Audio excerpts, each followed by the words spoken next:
Ken and I decided that we needed to have a little bit more of a philosophical conversation. I wanted to talk with him about the aspect of compliance enforcement.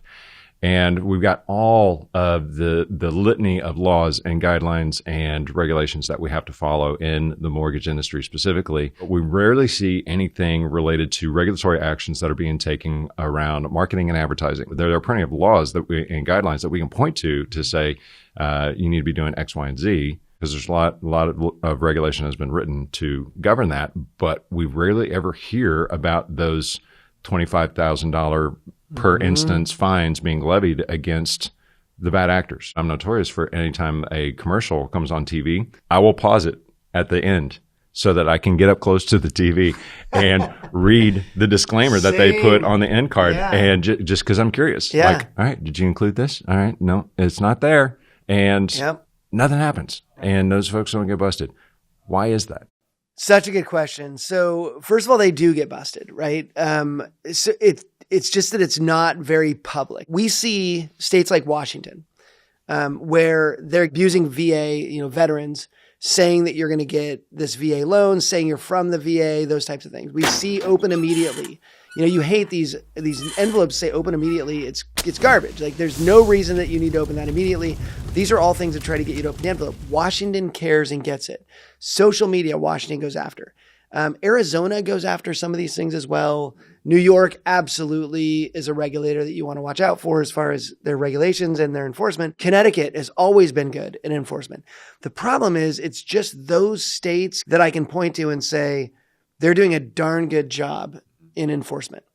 There are other states that don't do anything. Depending on where you're doing business, you may say, well, gosh, this guy's been running this ad for years and I haven't seen it go away. And I talk to loan officers all the time who send all this stuff to their state regulator, and most states just don't deal with it. Some states do, you just don't know. So they'll reach out to the company and say, please don't do this anymore. The Federal Trade Commission can go after small companies, and they do sometimes, and you see some of that stuff, but it really isn't like when it's done, it gets busted. And I always like to equate this to speeding because I have been known to go over the speed limit occasionally.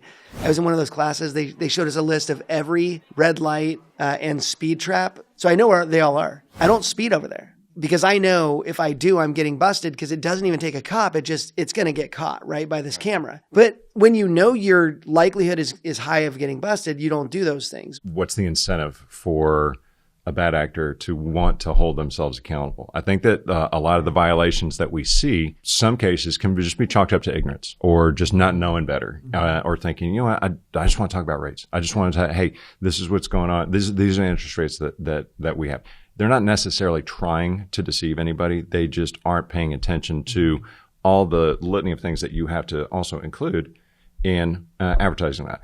For instance, I'm in the CRM for a lot of builders in our area and get a lot of their collateral where they're sending out emails around special offers that they're running in such and such community. This particular advertisement that I got was this builder offering 4 1/8.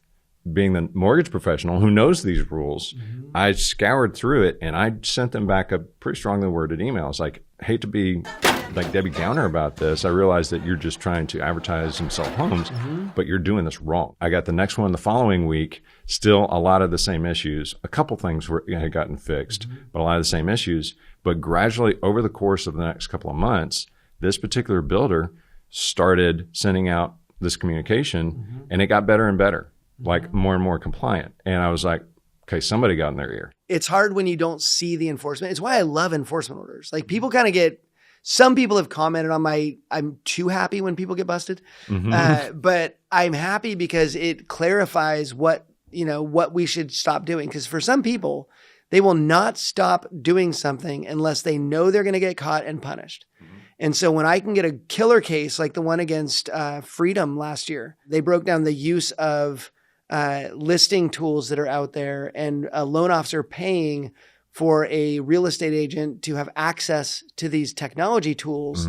And what they said in this case is, if a realtor is getting access to a technology tool that would cost money for the public to go get it, and you're paying for it, that's a RESPA violation. So when that case came out, I'm like, finally, I can put teeth behind my comments where it's not just Ken says we shouldn't do it.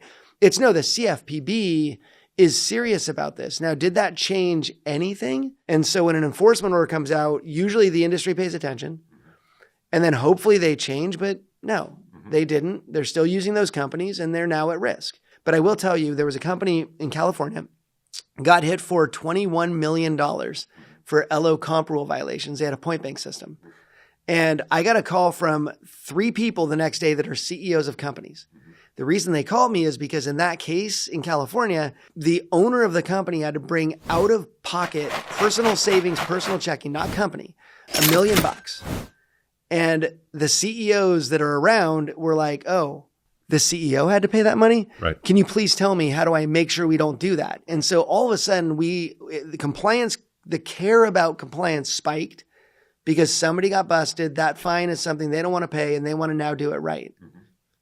It's correct for you to kind of call out. It makes you happy to see those things, not from a, I got you standpoint, but from a, this is a very teachable moment for a whole lot of people. Yeah. Have the company culture that rewards compliant behavior, that educates people, and that becomes the beacon that educates those others in the industry that are doing it wrong as well.